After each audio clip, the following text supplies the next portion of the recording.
Bien-aimés dans le Seigneur, nous voici encore ce soir pour poursuivre notre enseignement que nous avons débuté sur la provision du juste qui déploie son zèle pour l'Éternel. Nous avons dit qu'il y a toujours une provision pour le juste qui déploie son zèle pour l'Éternel. Vous voyez qu'Akab, bien-aimé dans le Seigneur, avait amené l'idolâtrie dans le pays. Et Dieu a suscité Élie afin de ramener le peuple vers le vrai Dieu, le Dieu véritable. Et il y a eu, bien-aimé, un combat entre Élie et Akab. Et Dieu a commencé à frapper le pays d'abord du jugement. Le premier jugement, c'est que Dieu a frappé le pays de la famine. Pendant 3 ans et demi, il ne devait avoir aucune goutte de pluie, aucune goutte d'eau, aucune rosée sur le pays. Et le pays a été frappé de sécheresse. Mais qu'est-ce que Élie, après Dieu a dit à Élie: quitte ici, parce que si tu restes ici, tu vas mourir de faim à cause de la sécheresse. Alors va te cacher au torrent de Kérit.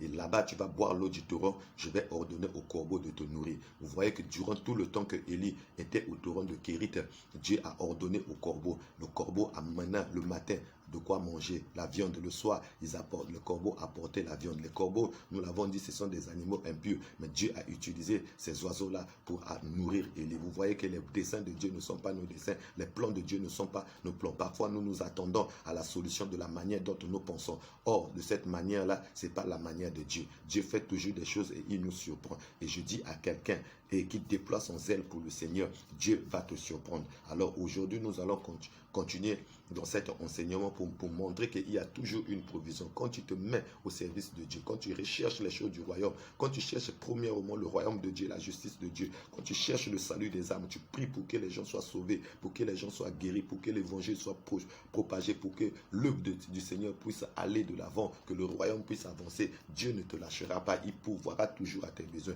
Je sais que tu as un besoin, tu pleures, tu dis: ah Seigneur, moi ça, Seigneur, moi ça. Occupe-toi d'abord des affaires du Père. Si tu t'occupes des affaires du Père, tu vas voir ce que le Père va faire pour toi. C'est un contrat avec Dieu. Tu t'occupes de Dieu, Dieu s'occupe de toi, bien-aimé dans le Seigneur. Alléluia. Alors aujourd'hui, nous allons poursuivre. Donc, mercredi, nous avons dit que Élie est allé au torrent de Kérit. Et là-bas, il y a eu une provision. Vous voyez qu'il y a toujours une provision. Alors, qu'est-ce qui s'est passé après? Au verset 7, on a dit: et au bout de quelques temps, le torrent sécha car il n'y avait pas de pluie au pays. Voilà, 1 Roi chapitre 17, verset 7. Vous voyez qu'il y a eu une provision là-bas au torrent de Kérit. Mais comme il y avait la sécheresse et qu'il n'y avait pas de pluie, le torrent de Kérit a fini par tarir. Alléluia. Alléluia. Et qu'est-ce que Dieu va faire? Dieu va demander maintenant à Élie d'aller à Sarepta. Et là-bas, il a ordonné à une veuve de le nourrir. Alors, verset 8. Et la parole de l'Éternel, de 1 Roi, chapitre 17, et la parole de l'Éternel lui fit adresser, disant: lève-toi, va-t'en à Sarepta, qui appartient à Sidon, et demeure là. Voici, j'ai chargé là une femme veuve de te nourrir. Et il se leva et s'en alla à Sarepta. Et il arriva à l'entrée de la ville. Et voici, il y avait là une veuve qui ramassait du bois. Et il lui cria et dit: va me chercher, je te prie, un peu d'eau dans un vase afin que je boive. Et comme elle s'en allait en chercher, il lui cria et dit: apporte-moi dans ta main, je te prie, un morceau de pain. Et elle dit: l'Éternel ton Dieu est vivant, que je n'ai pas un morceau de pain cuit, rien qu'une poignée de farine dans le pot et un peu d'huile dans la cruche. Et voici, je ramasse 2 morceaux de bois afin que je rentre et que je prépare cela pour moi et pour mon fils. Puis nous le mangerons et nous mourrons. Et Élie lui dit: ne crains point, va, fais comme tu as dit, seulement fais-moi d'abord un petit gâteau et apporte-le-moi. Et ensuite, tu en prépareras pour toi et ton fils, car ainsi dit l'Éternel, le Dieu d'Israël: le pot de farine ne s'épuisera pas et la cruche d'huile ne fera pas défaut, jusqu'au jour où l'Éternel donnera de la pluie sur la face de la terre. Et elle s'en alla et fit selon la parole d'Élie. Et ils mangèrent, lui et elle, et sa maison pendant quelque temps. Le pot de farine ne s'épuisa pas et la cruche d'huile ne fit pas défaut, selon la parole de l'Éternel qu'il avait dite par Élie. Seigneur, merci pour ta parole. Tu as dit que l'homme ne vivra pas seulement de pain, mais de toute parole qui sort de ta bouche. Que cette parole trouve sa place dans les cœurs et que ça suscite la foi et que ça mène tes enfants, Seigneur, à déployer leurs ailes, à se donner tout entier et pour ton travail, pour l'avancement de ton royaume, Seigneur, afin que eux aussi, Seigneur, ne manquent de rien. Que ceux qui manquent, Seigneur, montre-leur ce secret, Seigneur, de déployer leurs ailes, et Seigneur mon Dieu, et pour ton œuvre, pour ton royaume, Seigneur. C'est alors que les problèmes qui ne marchaient pas, les problèmes qui n'avaient pas de solution, trouveront des solutions. Merci, Seigneur mon Dieu, que ta parole, Seigneur, et accomplisse, Seigneur mon Dieu, ce pourquoi, et elle va sortir, et ce soir, au nom de Jésus-Christ de Nazareth. Amen. Amen. Amen. Amen. Alors, le torrent de Kérit a taré. Et Dieu va faire quoi? Dieu va ordonner à Élie d'aller à Sarepta. Et là-bas, il y a une veuve. Et Dieu a ordonné à cette veuve-là de nourrir Élie. Vous voyez cette affaire-là? Quand je lis ça, Dieu est compliqué. Voilà pourquoi les voix de Dieu ne sont pas nos voix. Les pensées de Dieu ne sont pas nos pensées. Aux yeux des hommes, on peut tirer toutes les conclusions possibles. Mais Dieu est Dieu. Alléluia. Alors ici, qu'est-ce que nous voyons? Nous voyons une double implication de la provision divine. Pour Élie d'un côté et pour cette veuve de l'autre côté. Donc quand le torrent de Kérit a séché, l'Éternel a ordonné à Élie de se rendre dans un pays païen, habité par des adorateurs de Baal. Et là, Dieu pourvut à ses besoins par l'intermédiaire d'une pauvre veuve. Cette veuve était une provision pour Élie. Elle n'avait rien. Néanmoins, elle servit de provision à Élie. Elle n'avait rien. Juste une poignée de farine avec un peu d'huile pour préparer un gâteau pour elle et son fils. Après quoi, ils vont attendre la mort parce que la sécheresse frappait. Ça n'a pas épargné les gens. Ça n'a pas épargné le pays. Ça n'a pas épargné les pays d'alentour. Mais Dieu va envoyer quand même Élie vers cette femme qui est pauvre. Et pour Dieu, cette femme était une provision pour Élie. Mais de l'autre côté aussi, bien aimé, Élie qui venait dans cette maison devenait aussi une provision pour cette femme. Donc il y a double implication, comme je vous l'ai dit. Voilà. Les hommes bien aimés que nous sous-estimons ou nous sous-estimons peuvent être des provisions pour nous. Est-ce que quelqu'un pouvait penser qu'une simple veuve qui n'a rien pratiquement dans une période de crise, des ménages qui sont en détresse, voilà, pouvait être une provision pour Élie, bien aimé dans le Seigneur? On ne pouvait pas penser à cela. Même toi que tu es là, si tu es en crise, tu ne pourras pas aller chercher de la provision, de l'aide chez une pauvre veuve qui vit misérablement, qui n'a rien, voilà, qui attend la mort. Alléluia. Alléluia. Dieu est Dieu. C'est pourquoi, bien aimé, nous devons faire tomber nos raisonnements. Nous devons faire tomber notre façon de voir, notre façon de réfléchir.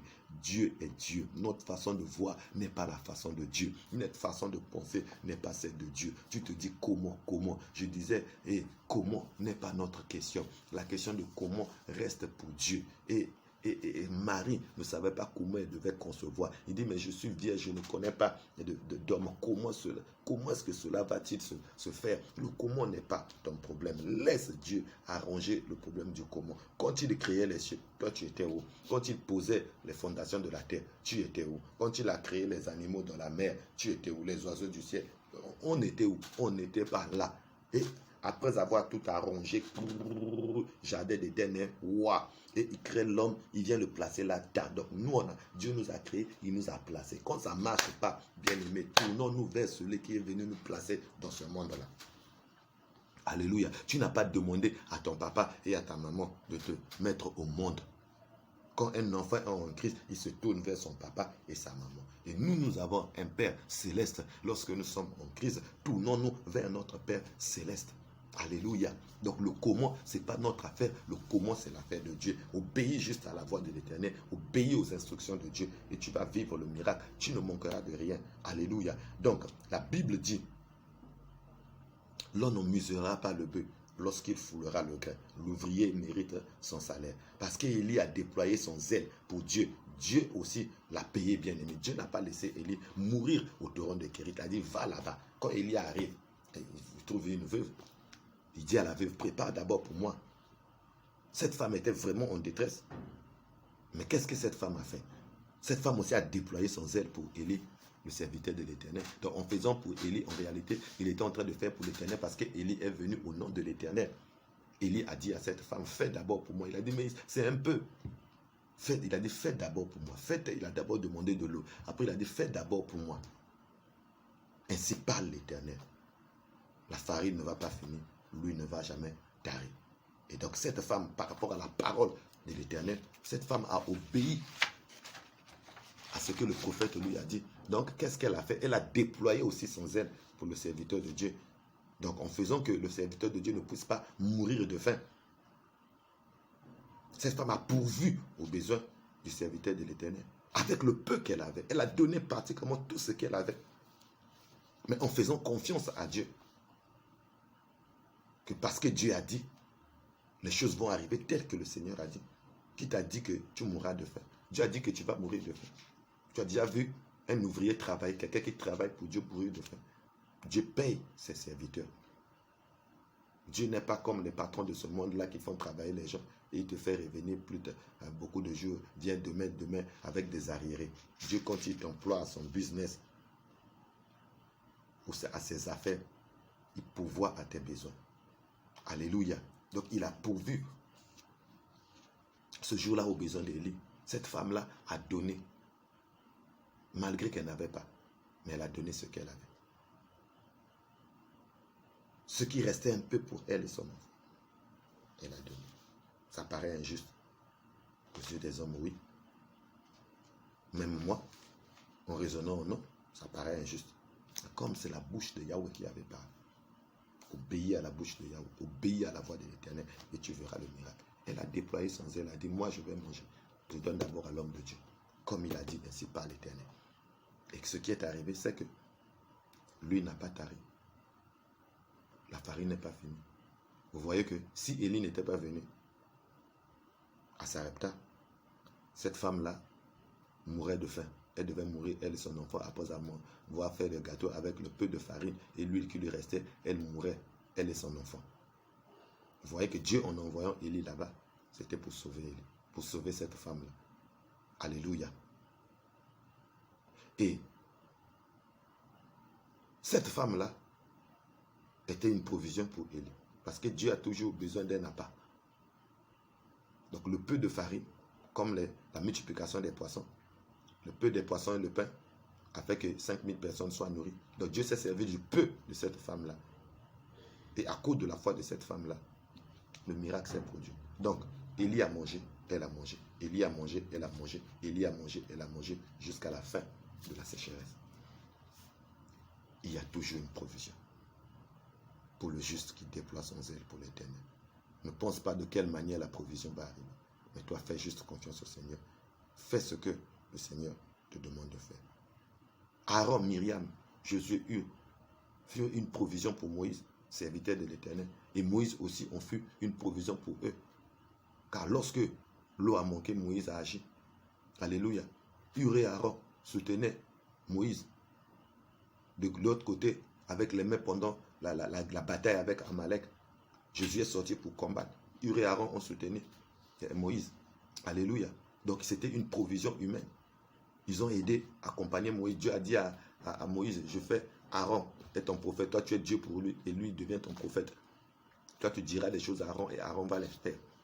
Vous voyez que ils étaient une provision humaine. Le travail de Dieu ne se fait pas seul, bien-aimé. Venez. Associez-vous à moi. Associez-vous à vos pasteurs. Si tu es chrétien, tu me suis. Associe-toi à ton pasteur. Soutiens l'œuvre de Dieu. Et tu verras ce que le Seigneur va faire. Parce que seul, il ne peut pas faire le travail. Ceux qui sont tout autour de moi. Mais ce sont des gens que Dieu a suscités tout autour de moi afin de faire le travail de Dieu. Et nous-mêmes, Dieu nous a suscités tout autour d'un homme, l'apôtre Clotaire. Nous sommes une provision humaine pour lui. Là où lui, il ne peut pas être, nous sommes là. Il ne peut pas être partout. À Brazzaville, à Pointe-Noire, ici, partout où nous avons implanté les églises. Mais nous sommes son prolongement. Nous sommes cette provision que Dieu lui a donnée pour accomplir la mission qu'il lui a assignée. Et chacun de nous dans la localité où Dieu lui a placé. Dieu nous a donné un travail à faire qui cadre avec la vision que son serviteur a reçue. Mais pour que nous puissions faire ce travail-là, Dieu nous donne aussi des hommes tout autour de nous. Nous, ces hommes-là, sont des provisions. Alléluia. Mais nous aussi, nous devenons des provisions pour ces personnes.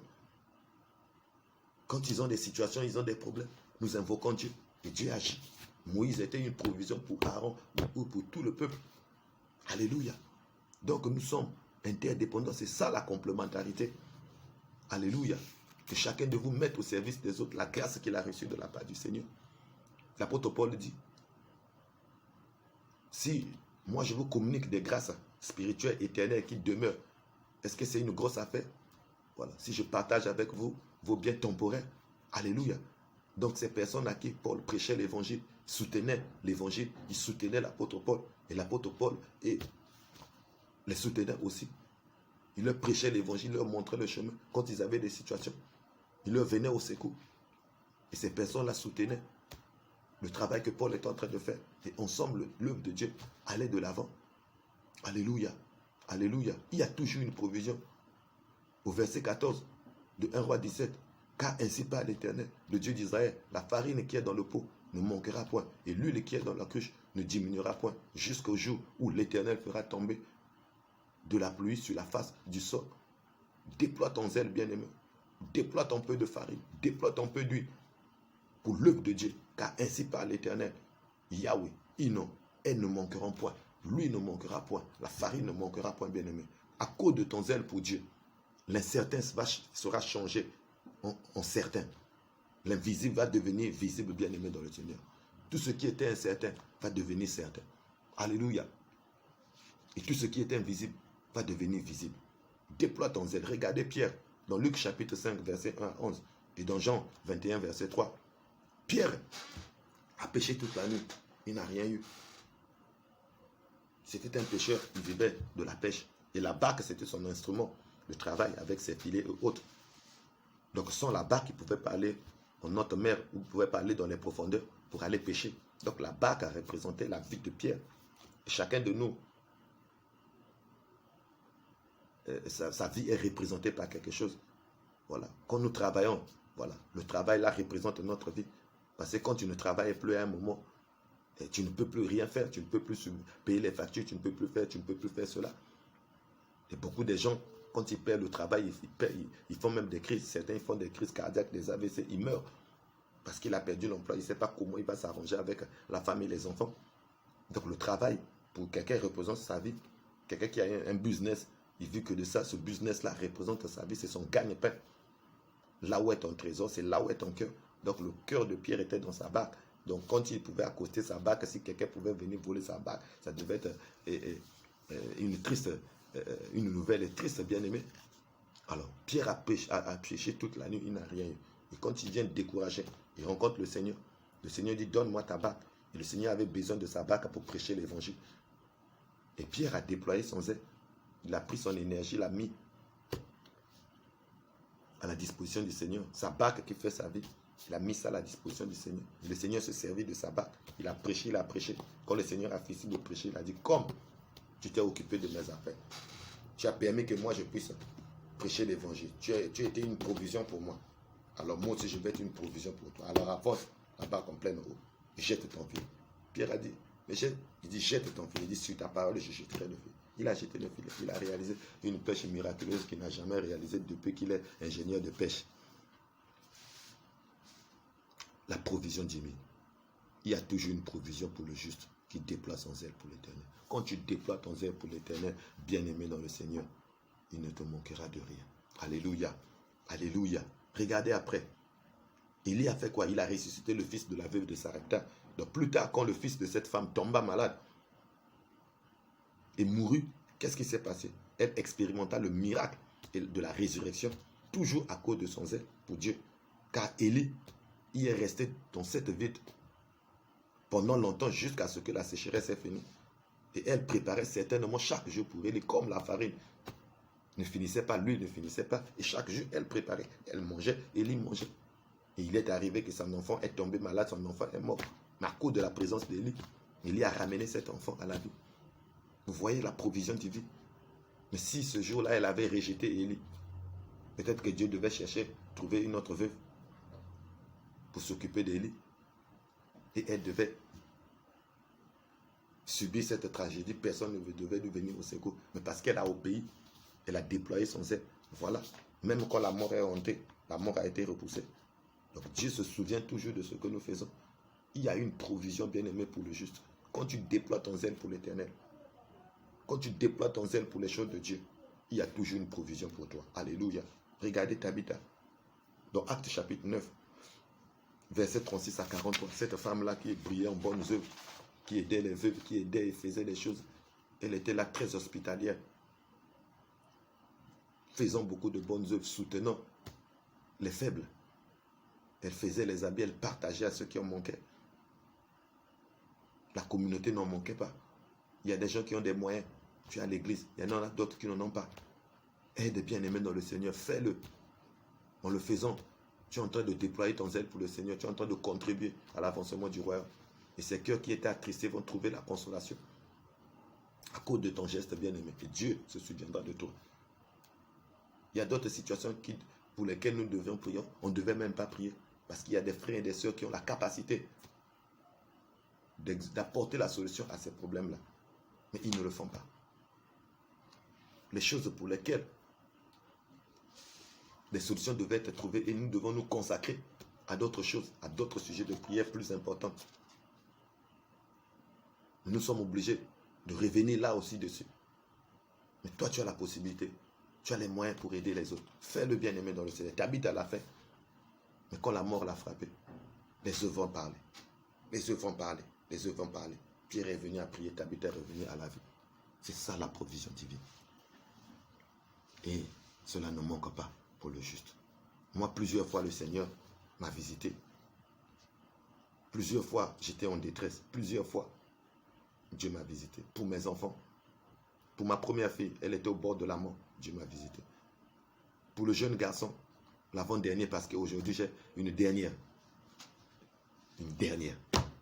Alléluia. Une dernière. Dieu m'a béni avec 5 enfants. 2 garçons et 3 filles. Et la dernière là, c'est une fille. Le jeune garçon, avant la dernière. Nous avons couru à gauche, à droite.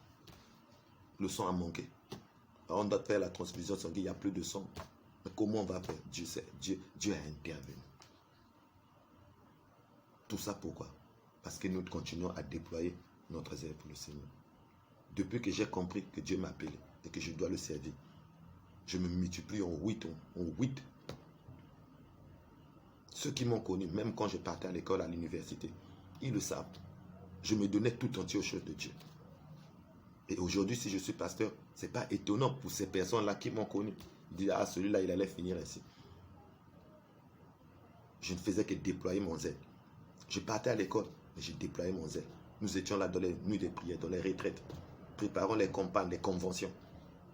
Donnons de ce que le peu que nous avons, nous mettons au service de l'Éternel, notre énergie, notre temps.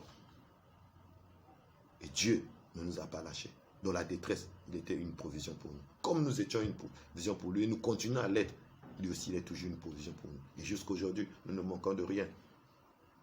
Dieu pourvoit miraculeusement. Il le fait. Alléluia. Alléluia. Alléluia. 1 Roi chapitre 19, verset 1 à 8. Et là-bas,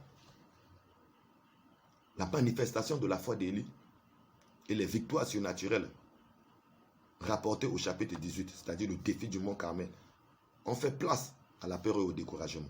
Élie a dû fuir pour sauver sa vie parce que Jézabel avait exprimé son intention de lui ôter la vie.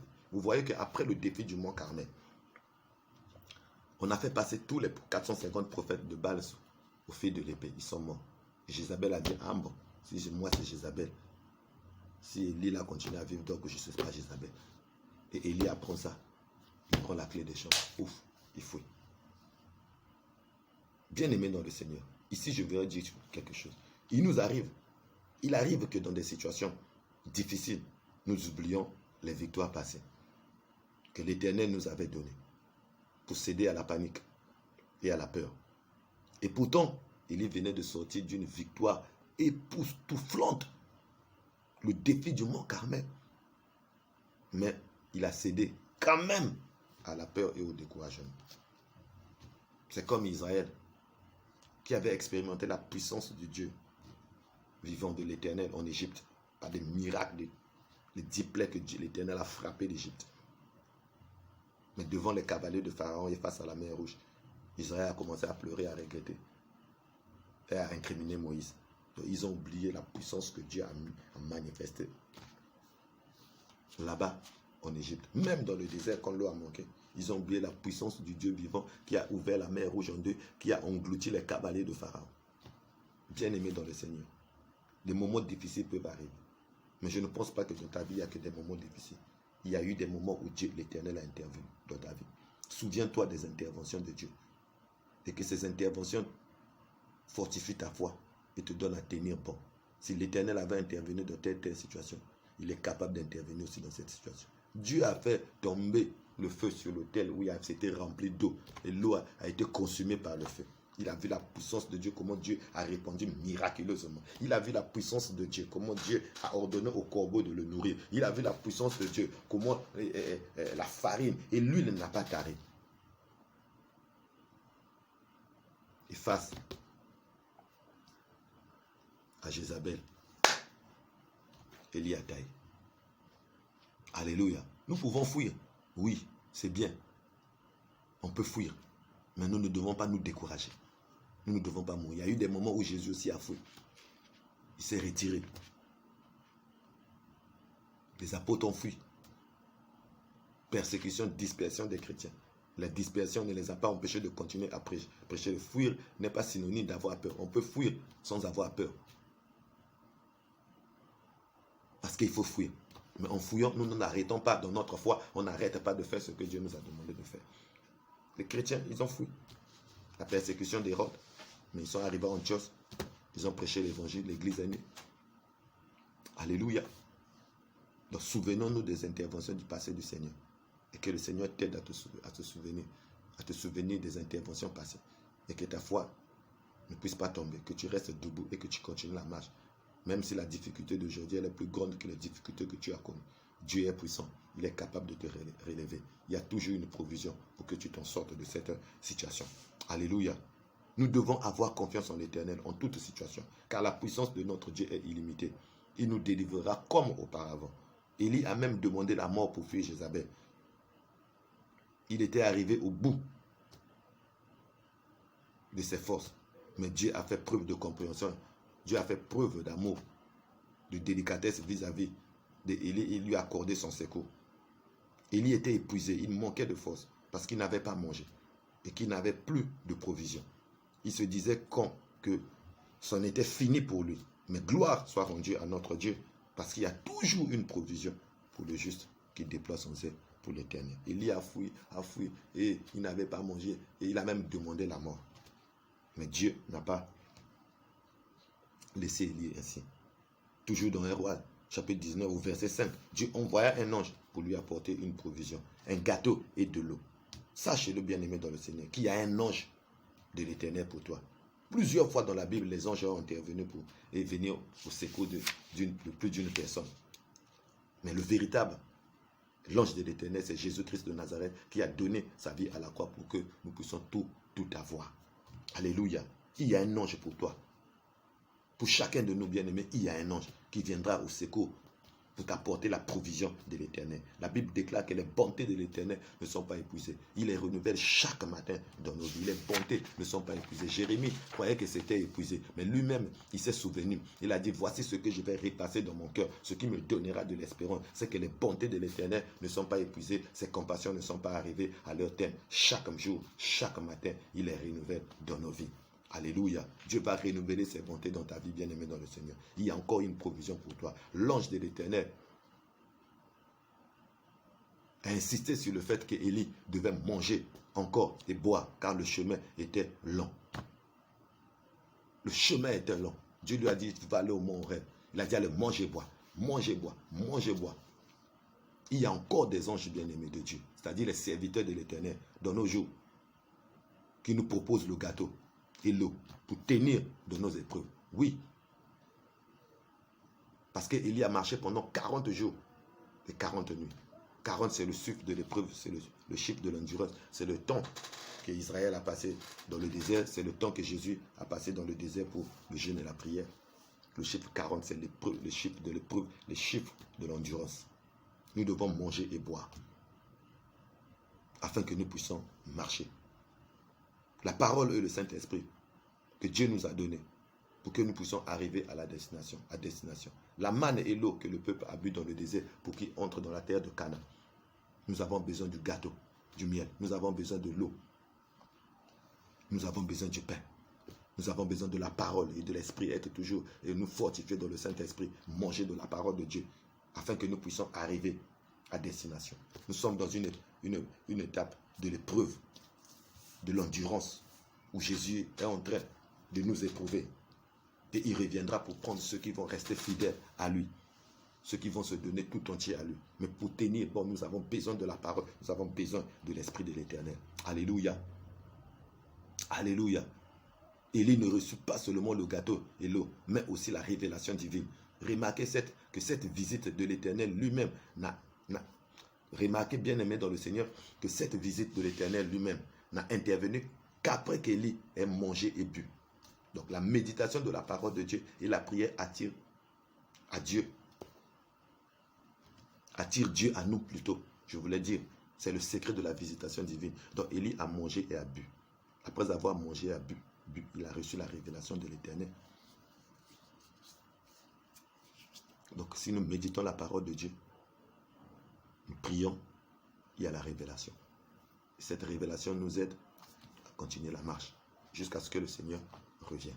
Alléluia. Donc il y a toujours une provision. Alléluia. Même quand tu es découragé, il y a une provision. Et la provision par excellence se trouve dans la parole de Dieu. Alléluia. C'est parce que c'est là-bas que tu trouveras la force. La Bible dit ne vous inquiétez de rien, mais en toutes choses, faites connaître vos besoins à Dieu par des prières, des supplications avec des actions de grâce. Et la paix de Dieu, qui surpasse toute intelligence, gardera vos cœurs en Jésus. Alléluia. La parole de Dieu nous redonne la vie. La parole de Dieu nous redonne la santé. La parole de Dieu, c'est une consolation. Même si tu n'as pas encore reçu, mais il te donne l'assurance de l'exaucement que tu vas recevoir. C'est pourquoi nous devons apprendre à manger et à boire. À nous ressourcer dans la présence de Dieu. Fortifiez-vous par la force toute puissance de l'Éternel. Alléluia. À méditer la parole de Dieu. Mange et bois. Il y a une provision pour toi. Et Dieu a disposé de ses serviteurs. Et Dieu a disposé ses serviteurs pour vous nourrir de la parole de Dieu. La communion chrétienne, la communion avec les autres. La méditation de la parole de Dieu. Ce sont des outils pour nous ressourcer spirituellement afin que nous puissions marcher jusqu'à atteindre notre destination qui est là-haut. Alléluia. Alléluia. Élie au rêve. 1 Roi chapitre 19, verset 10 à 18. Nous continuons. L'Éternel passa pour encourager et fortifier la foi d'Élie. Dieu lui a apparu sur le mont Horeb, la montagne de Sinaï, la montagne de la révélation où Moïse reçut la loi. Et là encore, nous voyons une provision divine. Verset 15 à 17. Dieu dit à Élie, va oindre Hazaël pour roi de Syrie, Jéhu pour roi d'Israël et Élisée prophète à ta place. Dieu voulait montrer à Élie qu'il n'était pas seul. Parce qu'Élie disait qu'il était seul. Ils ont tué tous les prophètes, que je suis resté seul. Dieu lui a dit, il y a encore 7000 personnes qui n'ont pas fléchi les genoux devant Baal.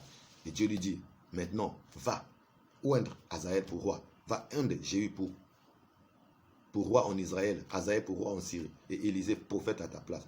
Dieu voulait montrer à Élie, tel que je l'ai dit, qu'il n'était pas seul dans ce combat. Une provision de Dieu pour détruire la famille d'Akab et rétablir le saint culte en Israël. Une provision humaine. Tu n'es pas seul. Pendant que tu pries, ne crois pas que tu es seul. Il y en a ceux qui prient aussi comme toi. Pendant que tu souffres, ne crois pas que tu es le seul à souffrir. Il y en a ceux aussi qui portent le fardeau, qui déploient leurs ailes, qui souffrent comme toi. Le Seigneur est avec eux. Tu n'es pas le seul à faire ce combat. Alléluia. Il y a des gens qui te font la guerre à cause de ton zèle que tu as déployé pour ton Dieu. Sache bien aimé dans le Seigneur qu'il y a une provision des hommes que Dieu suscitera pour les détruire. Dieu a suscité ces hommes-là pour détruire Akab et sa famille. Dieu dit qu'il combattra pour toi. 1000 tomberont à ta côté, 10 000 à ta droite, rien ne t'atteindra. Au verset 18 de 1 Roi 19, Dieu s'est révélé, réservé une provision des hommes et des femmes Des serviteurs qui ne sont pas corrompus pour accomplir ses desseins. Même si on dit que le monde est corrompu, les hommes de Dieu sont corrompus. Il y a une race des incorrompus que Dieu s'est réservé pour accomplir ses desseins. Tu n'es pas seul. Il y a encore un reste de fidèles. Je ne suis pas seul. Il y a encore un reste de fidèles. Des hommes qui souffrent comme toi à cause du royaume de Dieu. Que Dieu préserve pour accomplir ses desseins. Voilà pourquoi, bien-aimés dans le Seigneur, pour l'accomplissement des desseins de Dieu en faveur d'Israël, Dieu a mis des gardes, des sentinelles sur les murs de Jérusalem pour rappeler à la mémoire de Dieu, afin que Dieu agisse selon ses promesses qu'il a promis à Israël. Lisez Isaïe 62, verset 6. Il a dit que pour l'amour de Jérusalem, Dieu ne va pas se taire. Il a placé des sentinelles pour qu'ils rappellent. Ces sentinelles-là, leur rôle, c'est quoi? C'est de prier, de rappeler et à la mémoire de l'Éternel, Israël. Israël que nous voyons aujourd'hui que Dieu a tourné le dos. Dieu n'a pas abandonné Israël. Il va accomplir ce pourquoi il a dit pour ce peuple-là. Alléluia. Si tu refuses de servir ton Dieu bien-aimé, sache que Dieu a encore une provision. Des serviteurs et des servantes qui vont déployer leurs ailes pour servir Dieu à ta place. La Bible dit, si nous refusons de l'acclamer, il suscitera des pierres pour le faire à votre place. Donc, si tu refuses de déployer ton zèle, Dieu va susciter une autre personne. Dieu, au temps de juge, les hommes étaient faibles. Dieu a suscité une femme qu'on appelle Déborah. Et Déborah a dit, en fait, appelle Barak. Il a dit, voici ce que l'Éternel a dit, tu vas aller combattre. Barak a dit que si tu ne viens pas avec moi, je ne partirai pas. Et Déborah a dit que comme c'est comme ça, la gloire va revenir à une femme. Ça veut dire que la gloire ne devait pas revenir à la femme. La gloire devait revenir à un homme. Mais parce que l'homme était faible, et la gloire est revenue à la femme. Donc si toi tu refuses de travailler, tu refuses de déployer ton zèle pour l'Éternel, la gloire qui devait te revenir va aller chez une autre personne. Alléluia, car tu n'es pas le seul. Dieu a encore une provision. Alléluia, il y a toujours une provision. Alléluia. En tant que juste bien-aimé, qui déploie son zèle pour Dieu, sache qu'il y a toujours une provision pour toi, d'un côté. Et de l'autre, tu as une provision pour les autres bien-aimés du Seigneur. Donc, tu as une provision pour les autres. Tu as une provision pour les autres. Et il y a une provision pour toi. Joseph qui fut une provision pour sa famille, et même pour l'Égypte. Donc, pour le monde, à cette époque, le père fut une provision pour le fils. Et le fils fut une provision en faveur, pour le père en faveur de l'humanité. Vous voyez que Joseph était une provision pour sa famille. D'abord une provision pour l'Égypte, pour le monde entier. Si Joseph n'était pas en Égypte, sa famille allait mourir. Alléluia. Mais si sa famille ne l'avait pas aussi vendu, il ne devait pas échapper à la sécheresse. Donc Joseph fut une provision pour sa famille et même pour l'Égypte. Donc nous sommes des provisions pour les autres. Le père était une provision pour l'humanité, d'abord pour le fils. Et le fils aussi était une provision pour le père. Dieu a cherché qui va envoyer. Le fils a dit, me voici, envoie-moi. Alléluia. Jésus a été une provision pour l'humanité. Si Jésus n'était pas venu, le monde n'allait pas être sauvé. Si Jésus ne s'était pas donné, qui devait sauver? Qui devait venir pour sauver l'humanité? Donc Jésus a été une provision pour son père. Et il a été aussi une provision pour l'humanité. Et le Père a été une provision pour l'humanité. En donnant Jésus, il a été une provision pour nous. Sinon, on allait périr. Alléluia. Donc, Christ était la provision de Dieu pour l'humanité. Avant la fondation des temps, la Bible dit l'agneau avait été déjà immolé pour le salut de l'homme. Christ avait été déployé.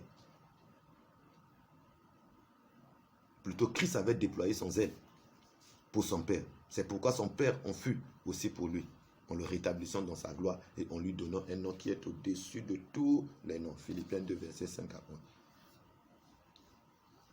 1. Ainsi donc, bien-aimés dans le Seigneur, soyons une provision pour Christ, en proclamant sa parole et en faisant les nations des disciples.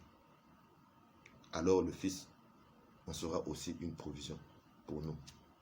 Devenons des provisions de Dieu, en prêchant la bonne nouvelle du royaume, en amenant les gens au Seigneur Jésus, en priant pour que les gens soient sauvés, en recherchant le royaume de Dieu.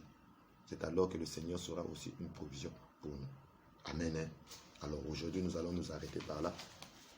Donc nous avons montré que celui qui déploie son zèle pour le Seigneur, voilà.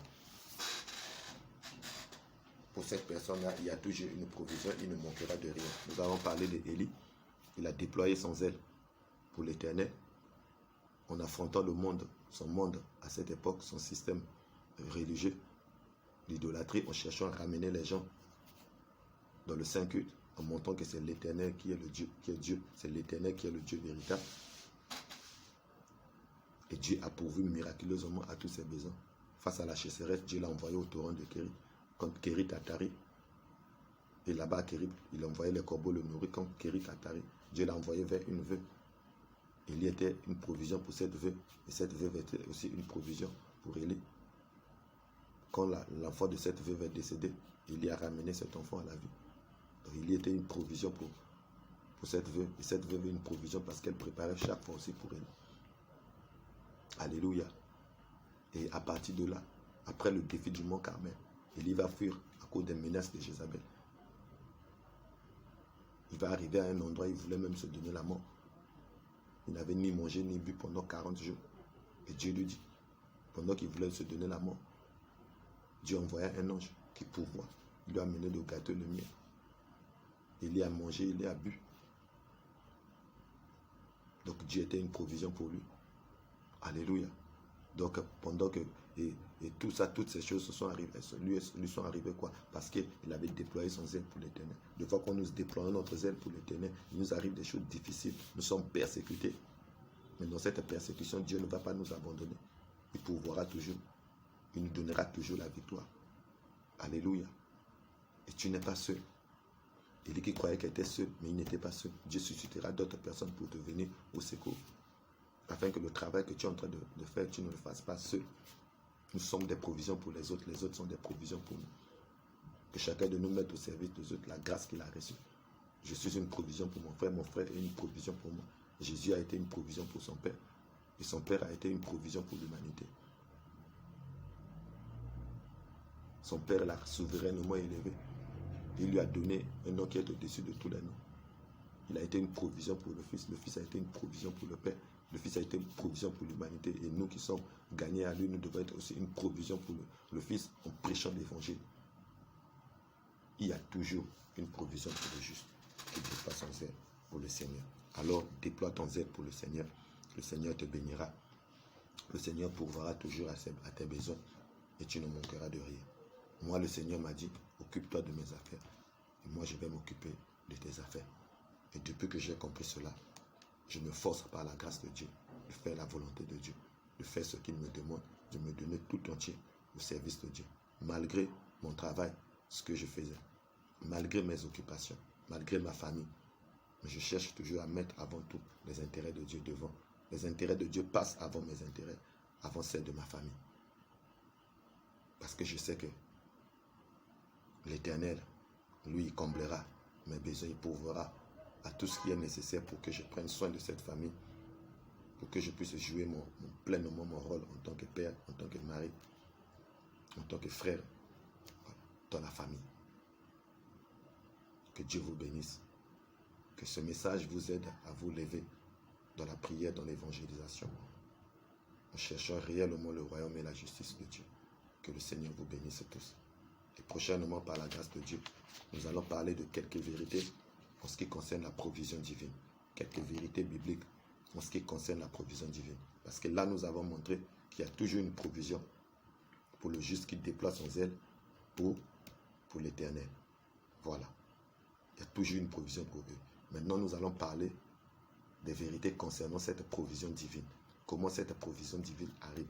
Et comment on peut faire, en dehors du fait que nous déployons notre zèle pour le Seigneur, comment nous pouvons faire, dans quelle position devons-nous nous trouver, quelle attitude nous devons avoir pour bénéficier de la provision de Dieu. Donc nous allons parler de quelques vérités autour de la provision divine. Que le Seigneur vous bénisse.